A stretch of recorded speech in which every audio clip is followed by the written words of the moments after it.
Hello, welcome to my video. In this one I'm going to talk about the alchemical symbol, the squared circle.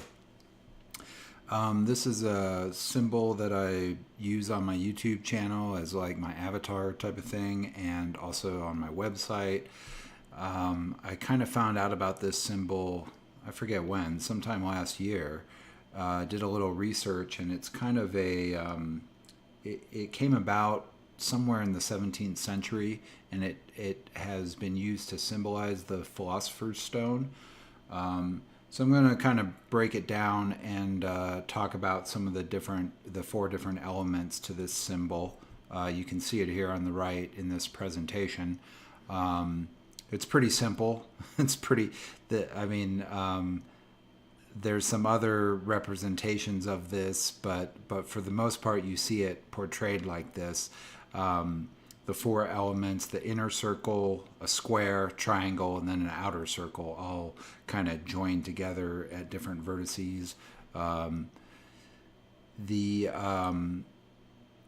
This is from, I forget where I found this. I have references at the end and in the links below, where I found this information. But this one kind of shows a representation of the squared circle in a little different format.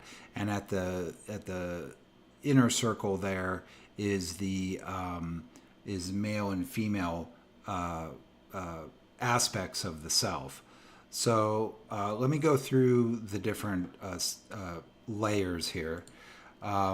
So first we have the inner self, and so like in the previous image, the male female, like you, the inner self is not just the ego, the notion of the I. Beneath that is very complex layers of psychology, of your personality. The collective unconscious is deep down in the self. The Jung, with the male and feminine, the anima and the anima and the animus, anima being female energy, animus being male energy. Jung kind of believed that the forming a union and kind of coming also in terms with your shadow, creating a conjunctio. He called it like a reconciliation or joining of the opposites. That kind of is the inner self. There's a lot of different. The inner self, the inner world is very complex, and there's a lot to it. And as we go out on the layers of this symbol, the outer circle, we'll talk about that as being the great self. But there's a saying in Hermetic philosophy: as above, so below as above. The inner self being, well, in my mind, in my feeling, each consciousness is kind of a fractal representation of the great self with the big S. So that's the inner circle. The square surrounding that inner circle is the natural world. It can be thought of as the four elements: earth, air, water, fire. The four directions: north, east, west, south. The four seasons: spring, summer, fall, winter. So these are the confines that the self lives in, that is bounded by. We're bounded by the world, and then the triangle above that is our manifestation in the world, like how we move in the world, and that's the triangle represents the all kinds of different triunes or trinities: mind, body, spirit, or soul. So mind, body, soul, or thought, emotion, action. And there's a few more that I'm not thinking of right off bat. But so how the self is the structure of the world is the four elements there. The form that we take, the movement, and the form, how we fill in or how we move in the structure, is the triangle.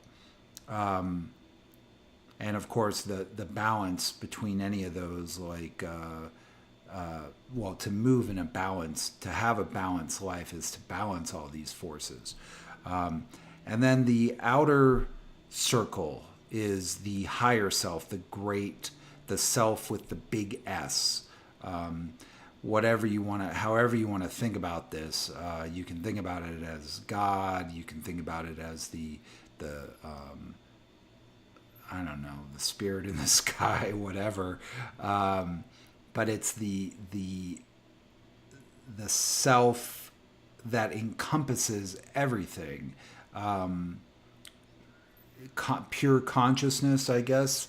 You could also think of it as like a higher morality, or something to strive for, not strive for, but to get into touch with, I guess.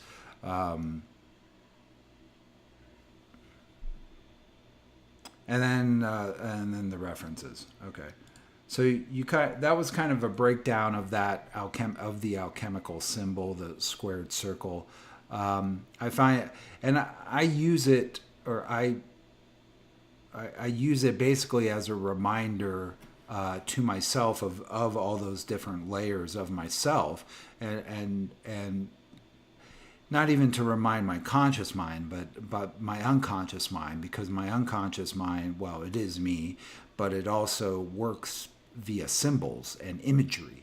So showing it, or it seeing the symbol, kind of reinforces the meaning to that.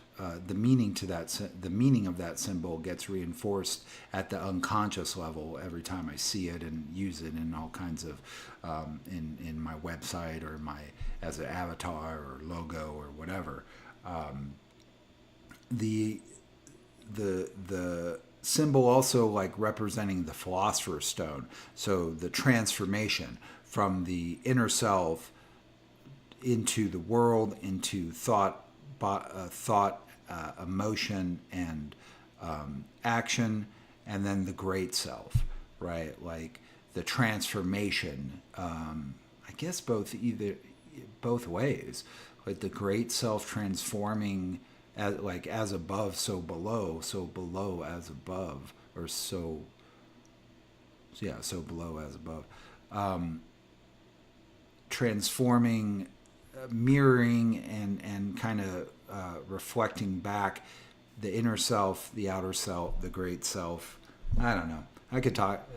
You kind of get the idea of that symbol. It's so quick to talk about, like, but to me it does have like a lot of power, as for transformation. The Philosopher's Stone and alchemy goes way back. It's like too much to cover. There's so many facets to it, and to me, it was originally it was thought to be a chemical process to turn the physical, like lead or copper or other base metals, into gold. But there's, in my mind and in some other sources, it is more a metaphor that turning the lead or the shadow dense elements of your subconscious, of your soul, into something more pure, something more integrated, I guess.